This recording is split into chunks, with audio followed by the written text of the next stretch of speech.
Welcome to the InnerView. My name is Bianca Williams, and on today's episode, we have got a power woman who is a leader within the financial services industry.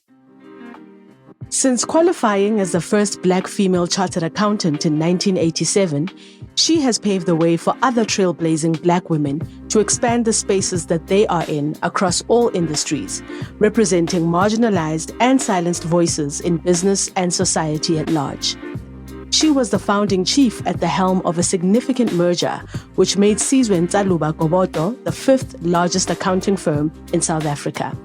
She has contributed on numerous boards, never wavering on her values of equality, fairness, and justice. She has established the Awakened Global Movement, whose focus is on authentic leadership, developing women, and addressing racial inequality. Please welcome Nonkululeko Gobodo. Molo Mama. Hello. Thank you so much, Bianca, for that introduction. Thank you for being you. I was reminding you actually earlier about when we met as Kudisani Foundation, when we started off as a non-profit organization, and we were surrounded by women who were telling us about the importance of governance. And they said, go to Gobodo. And Gobodo came on board and offered pro bono services for our auditing, which was very important for us. So thank you so much. Wow, we've come a long way then. We have definitely come a long way. We often ask our guests to tell us about the name that they have, that they embody. What is your name and its meaning, and how does it embody your story? My personal name? Yes, your personal name. Yes. Well, my father was a political activist. And, at that time, around the 1960s, they believed that freedom was imminent. Mm-hmm. So he named me Nonkululeko Nompumelelo, which, it makes sense. Ne? Mm-hmm. We're going to get this freedom and this independence, but it must succeed as well. Mm-hmm. So I've always embodied this whole thing around freedom and success in my whole life. Beautiful. It really is your calling. They call you that on a daily basis. So you are responding to a calling. So we are always encouraging young people and young women to know what is the meaning of their names. And clearly you embody yours. Could you please tell us about your background? I mean, you are talking right now about your father, but what was it like, growing up as a young girl in the 60s? I was actually fortunate enough to grow up in the Transkei, mm-hmm. which was sort of independent.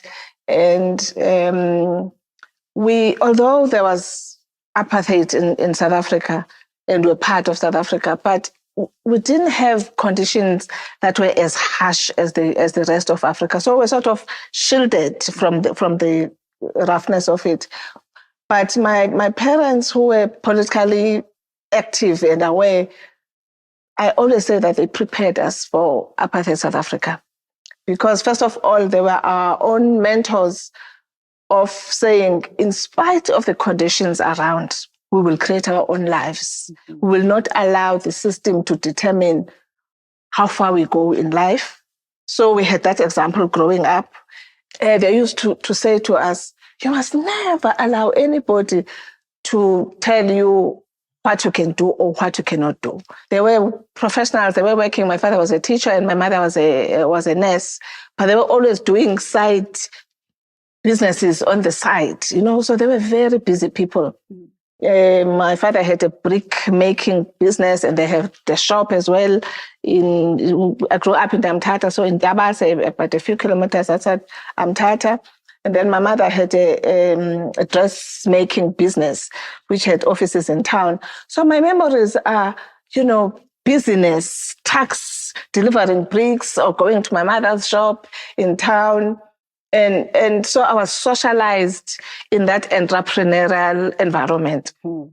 But because our parents were busy, that had a big impact on us. My mama was a nurse and he was never there because, she left early when she was on day duty and sometimes she was on night duty. Even when we came back from school, although she was there, there were strict instructions not to disturb her. And then around 7 years old, my mother, I think, was beginning to notice that I was different from my siblings. Mm-hmm. Because I was quiet, I was sort of shy. And she was very worried about how I was going to turn out. And as time went on, she began to verbalize this fear. And you can imagine a 7-year-old who's listening to this narrative of, I'm not going to make it in life if I don't shape up. I'm like, I don't know how to shape up at 7 years old. And that began to impact me. I ended up with a low self-esteem. I didn't know who I was, which became a big part of how I turned out in those early years. But the environment itself, growing up among Black entrepreneurs, successful professionals, also shaped me into understanding that I could be anything. I could be a success in life. I could have my own business. I always say that the first firm of Black accountants was established in my hometown by Professor Wiseman Ngushu. And so there was a university there, but that's the environment that shaped who I am and who I became. Definitely being exposed to business and entrepreneurship, I think, is very key and important for Black children specifically. I know there's other cultures around the world where they make sure that they socialize their children in business and in entrepreneurship. So I can see how valuable that was in shaping what you then decided to do and become later on in life. How were your characteristics nurtured, or how do you feel like that have actually contributed to the woman that you are today? You know, in spite of my mother's fears, she must have also noticed the potential that was there. You know, when I was around 13, I was always working in the shop during holidays. But when I was around 14, 15, she would leave the shop with me and I would end up the one who's running this shop. I realized later that she must have seen some potential and was nurturing it in her own way. But to me, at that time, it just fueled this whole notion of, you see, I'm the middle child. They don't love me. Middle child syndrome. Yes, they don't love me. Why am I the one who's always working in the shop when my siblings were enjoying their holidays? But to appreciate later in life that she taught me discipline and then the exposure to business and being an entrepreneur so early in my life actually contributed to who I became. What about the challenges that you faced then as you came into your teenage years, and how did those contribute on your journey and your path of self-development? So this whole thing of being shy just followed me, you know. So when I was in high school, for instance, then I had this narrative that I'm quiet. My friends would say, for instance, I'm not going with Nonkululeko to that party because she's just going to be quiet the whole time. So I was like thinking, there must be something wrong with me, you know? So my self-esteem suffered even more. I fell pregnant at age 17. You know, when you fall pregnant at age 17, you can just see even from your parents that they are losing hope. What is going to happen to this child? And at that time, I didn't know what I wanted to do with my life. Of course, I mean, there are lots of kids who don't know what to do with their lives. Because I was sort of brighter than my siblings, my father was thinking of, you know, encouraging me to be a doctor because they were in healthcare later on in life. And so I was toying with this idea of medicine. So fortunately for me, my mother was running, you know, clinics in rural areas at that time. And she then said, just help me this December. I tell you, that was torture. Just listening to people talking about their ailments and in this environment, I was like, no, definitely I'm not a doctor. So I was able to say to my dad, definitely I'm not a doctor. Sorry to disappoint, but I'm not doing this one. But I still don't know what I want to do with my life. And so my father said, okay, just go and work at my panel beating shop while we're figuring this thing out. That was the saving grace of my life, because at that shop, That's where, first of all, I got exposed to chartered accountancy because Professor Nkutlu were the auditors of that business. What actually happened there was that I was being taught bookkeeping. And I caught on this bookkeeping thing very quickly. And I became an effective member of the team. I was like, I'm actually smart, yeah? And then there were two white guys who were managing this business for my father. They didn't like working for a black person now. But I mean, it was apartheid South Africa. Black people were treated anyhow. There was a lot of bullying. At 19 years old, I was like, I'm not going to have it. I'm just not going to have it. And I stood up to those bullies. I was like, I'm strong. So I'm not this thing that my mother said. So I found myself. And out of that, I had clarity of what I wanted to do. So I was able to go to my father and say, now I know what I want to do. I want to be a chartered accountant. And I went back to school because with the pregnancy and everything else, I didn't have matric. So I went back to school to complete matric and continued with my studies. A completely different Nonkululeko than the one I used to know back then. Jeez, that's amazing. Because I'm listening to you even now, and you are so alive and so bubbly. And I can't imagine a time when you are not that. Do you think at the point where you actually made a decision about what it is you're going to do in your life, that's when it actually turned around and you were more comfortable in your skin to express yourself the way you do now? It is crucial to find who you are. And I continued with this journey. I share in my book how I continued with this journey of trying to understand myself. Because what then happened was that I used to be criticized when I was young because I was shy and so on. Then later on, I was being criticized now because I had a strong personality.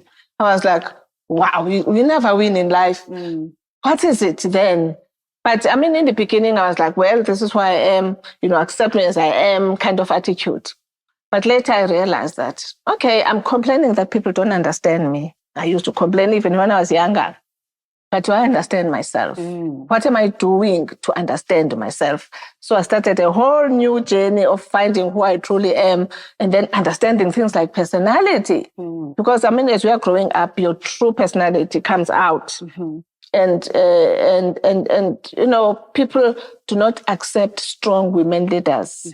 I'd like to take it back just a little bit because, when I found out about, being a mother, that you were a mother when you were very young, I thought, this is actually an interesting, conversation that we can have because there are so many stigmas and there's so many labels that are put on teenage mothers. It's like when you become a teenage mother, whatever the circumstance could have been to lead you to that point, whether you made a bad decision or whether the decision wasn't even yours to make in the first place.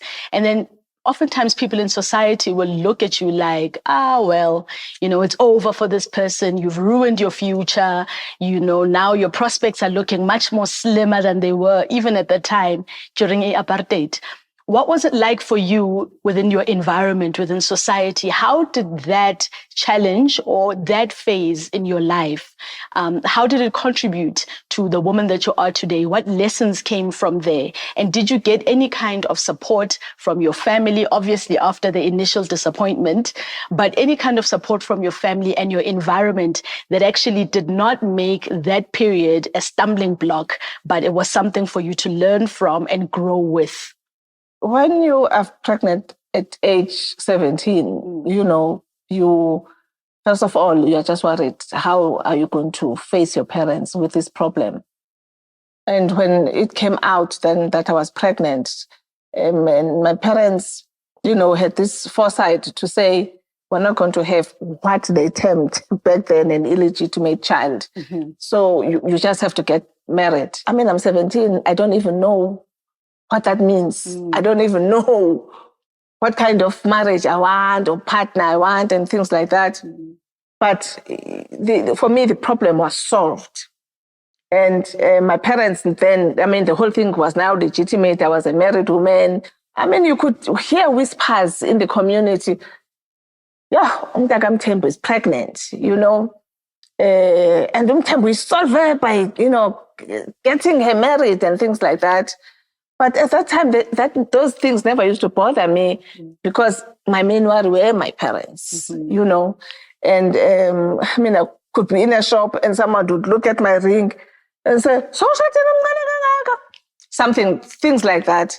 But I never allowed those things to bother me because what actually happened during that time, even before this incident, actually, of the panel beating shop, there was that sense of me finding myself, because I then realized that my husband didn't realize that things had changed. You know, we have new responsibilities. We now have a child. He was just continuing as if he's a bachelor. So I took up leadership in the home very early.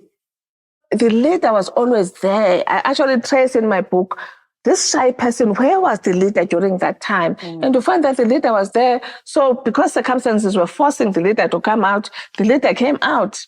And so for me, this whole issue of being pregnant, there was a lot going on in terms of finding myself and realizing that I was actually not the person that my mother actually thought I was. My life took off. I was going back to school. I was starting to become a chartered accountant. There are reasons behind these incidents, and it's not the end of the world. You can end up, growing from the experience instead of what people expect, that it will be the end of you or your future. It's a powerful and it's a very important statement to hear, especially from umama and an elder who is established and who's got so much life experience, through different things, whether it's business and even in your own personal capacity. So how is your mothering style compared to your leadership style? How are you at home? I'm hearing you talking about that leadership that was always innate and, it took over when it needed to come out. What are the differences between the two? And are you the same kind of mother as your mother, or are you a different kind of mother? Because our parents did not understand what was going on. So brokenness was just being passed from one generation to another. So my mother had issues with her own mother. I had issues with my own mother. She was this loving person who was well loved, but very angry. And I became the same person who was, I loved my children, but I was very angry for a very long time because of this rejection that I'd experienced as a young child. So this leader now that I had found, I brought it in the family. So the same pressure that I was putting on my colleagues because of the vision that we're chasing, I put so much pressure on my kids to succeed. And I was very conscious that I was raising my children to contribute to society. And so I put so much pressure on them. I remember my eldest son is the one who used to confront me a lot about this.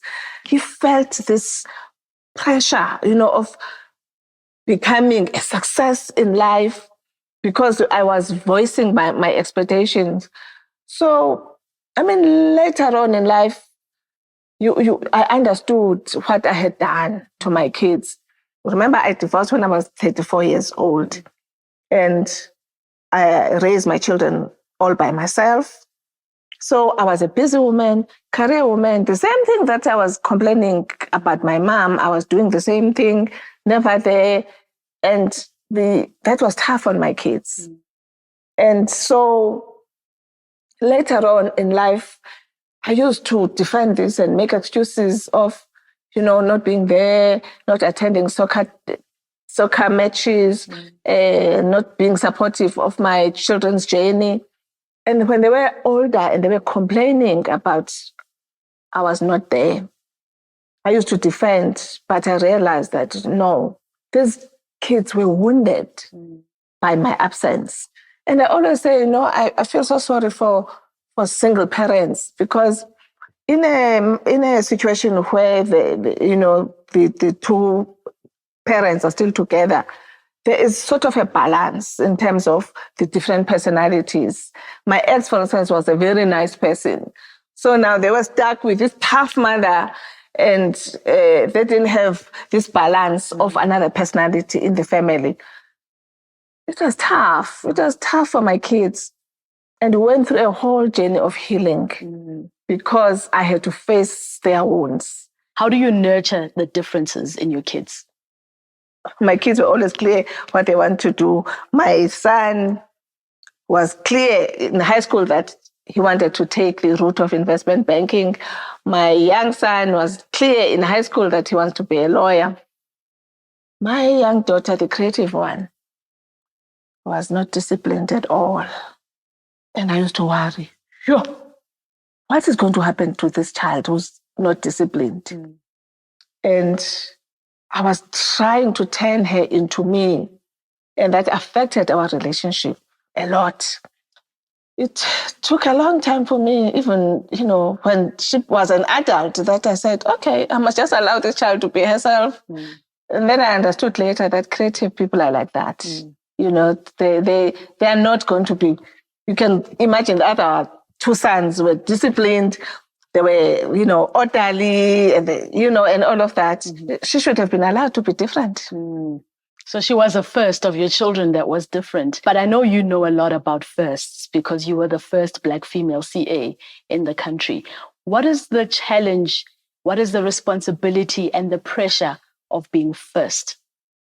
So this thing of being first was not something that I was interested in or even desired.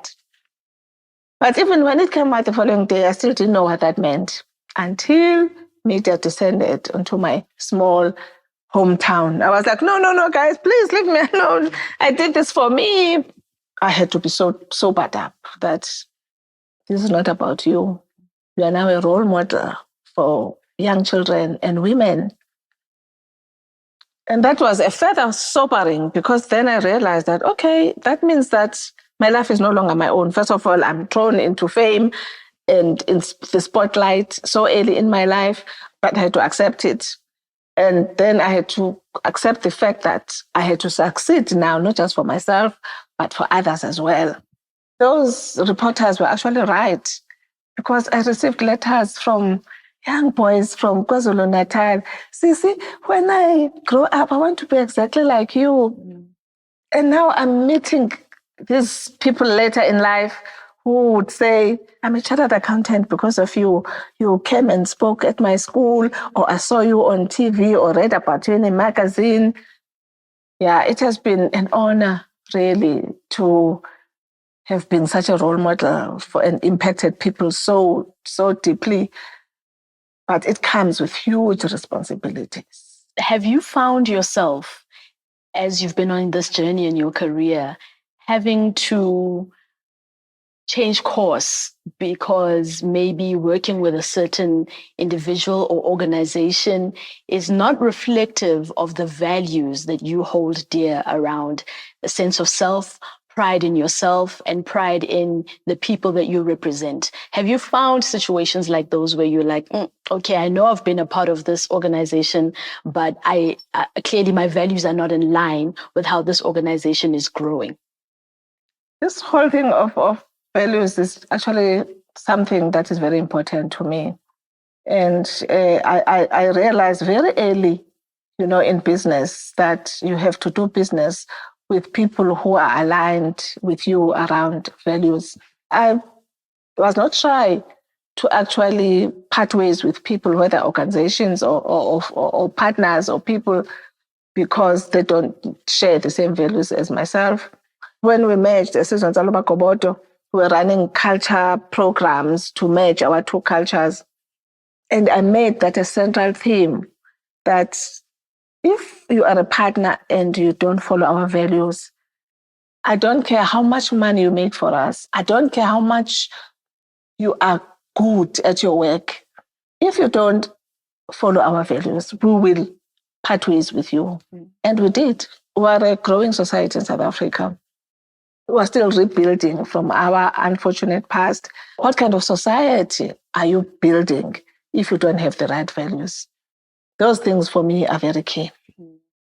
It's important as well that as we are raising the society and raising the next generation of young leaders, people who are going to take over. It must be the central theme when it comes to developing young leaders and developing them even in the lines of businesses that they're interested in. Because really without those values, that's when everything else falls apart. I mean, I always say that the cost of poor leadership is high. I was always conscious that, even when after the merger, that we had to succeed because, first of all, there were these young people who were looking up to us. And I was conscious of the contribution we were making to the economy. So if we fail as a business, we are destroying so many lives. I hope leaders would actually think of the impact they are making, in terms of developing society. Unfortunately, it's all about self-interest. It's all about just me and my friends and those close to me. And anyway, the consequences of my actions will be felt after me, someone else. By someone else. I was always so conscious of building a legacy for future generations. So now, awakened. Why are we awakened, and why are you sharing your awakening with others right now? I was just so worried, when I was writing this book, when I decided that I was going to tell it all, how that will be received. But I was very conscious that people see this big person, who has achieved so much. They don't understand that there was, a journey here. There were mistakes that were made. And there was a journey of self-discovery as well. I wanted, especially young people, to know that they can also succeed in spite of their backgrounds. They can succeed in spite of mistakes that they've made in life. Because if we don't share the truth, people do not know. They look at us and they think, this is too far for me. It's unachievable. But when they read stories like this, and they can now realize that I can also succeed. These people are just ordinary people. They've had failings in life, and it's okay to make mistakes in life. So I really share the journey of being awakened to my true self, because I didn't understand my personality. I didn't realize that, no, it's because you're a pioneer. And as a pioneer, you're always looking for a challenge, but your colleagues don't have the same need, So you have to be patient and make sure that, you wait until people are ready for the next move and things like that. So I was then awakened to my true self through finding myself in the journey of life and the experiences of life. I always had this passion of proving to myself and others that there was nothing I couldn't do as a Black woman. In all these years I was dealing with this thing, I found my own way of dealing with this because I refused to allow other people to define who I am. From that experience of being a young person and being told who I am, I always now was aware not to allow people to define who I am. I then was worried about if you grow up in a society where you are told you're a failure, you are told you are inferior, you are told that you will never make it in life. As it happened to me, Black people and women are working in environments where they are not nurtured, where they are not supported. And so, unfortunately, you begin to believe these things that are being said about you. And which is why we're seeing so many Black failures, which is why we're seeing so many women, who may fail because they're not supported. And I always had this worry of, okay, there are these myths that have been created about women and Black people. But the truth of the matter is that we're not defined by these myths. And if we believe these things, because I understood from that experience the power of belief. That when I believed that I was a failure, I was a failure. But when I found myself, I was able to change my life. And so I want to awaken Black people and women to who they truly are, to their authentic power. We can create different things as Black people. We can create different things as women if we're allowed to be our true selves. And I know it is a tall order. And there was a time when I felt that, well, I've done my part, I must just retire now and have a nice time and sit on boards and enjoy myself. But that bug beat me again to say, we can't leave this kind of legacy for future generations. I must do my part. It may be small, but it will be a foundation that future generations can build on. When we shared these stories that are being told, these narratives that are being told about us, and we show and demonstrate who we truly are, and we don't need anybody's permission. Mm-hmm. And therefore, I'm dedicating myself to waking Black people and women up to who they truly are and their authentic power. So it's interesting that your book is called Awakened, because young people now, they've got this term that says woke. How do you think that young people can be woke to who they are and realize their potential so that they can actually live fulfilling lives? Young people have such great potential. And I like the fact that they don't want to conform to any system or anything like that. But they must understand that being young is just a moment in time. You are building a foundation for your future. You are building a foundation for your country. And all these things must be done with a sense of responsibility. And so what I would say to them is that we like just moving with this jargon and slogans and things like that, and we don't even understand what that means. And I'm glad that when they read my book, they will understand the journey that it takes to truly awaken. We are so grateful for that, Mama. When I saw Awakened Global and what it was that you were doing with that movement, I said, sign me up. I actually think I am part of that movement. Of course, everybody is. I mean, this is one thing that I'm saying. People ask me, okay, how do I join? I say, you are here now in this event. You're already part of the movement. There's going to be a creativity. Mm-hmm. We're going to come with business ideas around organizations that we want to establish as Black people and as women. So at that time, we must be able to nurture this creativity. Otherwise, people will be discouraged. So I'm very mindful of the fact that there's a practical side of this thing, because I know with myself, when I woke up, how that changed my life. Definitely. And that is so beautiful. We are so grateful that you had your awakening so that you can share it with us and share your story even through this book. I'm going to read it. So I don't think I've got anything else I'm going to put on my diary other than reading this book until it's done, because for the mere fact that it is called Awakened, because an awakening happens when you've been sleeping or when you've been dormant.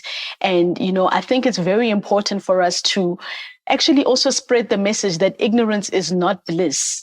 It's important to, empower yourself and to engage yourself with knowledge of self and education, and educate yourself even in spaces where not the normal education that a person goes to school for, but actually to realize and understand who you are, where you're from, so that you can see what it is you're supposed to be doing and how you can contribute to the awakening of Black people as a whole. Mama, thank you so much for your time. Thank you for your presence. Thank you for the significance that you actually embody for Black women, for young women as well. And I would really appreciate if you could leave our viewers with that last note on the awakening. What do they do? Who should they be? And how can they carve their own paths in life? It doesn't matter what has happened. You can still have a fresh start. You can still create a new life. You can still discover your own gifts, your own talents. You can dust your dreams that you had forgotten and bring them back to life, because nothing is impossible. I think we've all proven this as Black people and women. And I just want to say that you can be anything you want. We can change the world. Thank you. Thank you so much, Mama. We'd really love to hear what your take is and how you have been awakened through our conversation with Gobodo. Thank you so much for joining us. Till next time. Bye.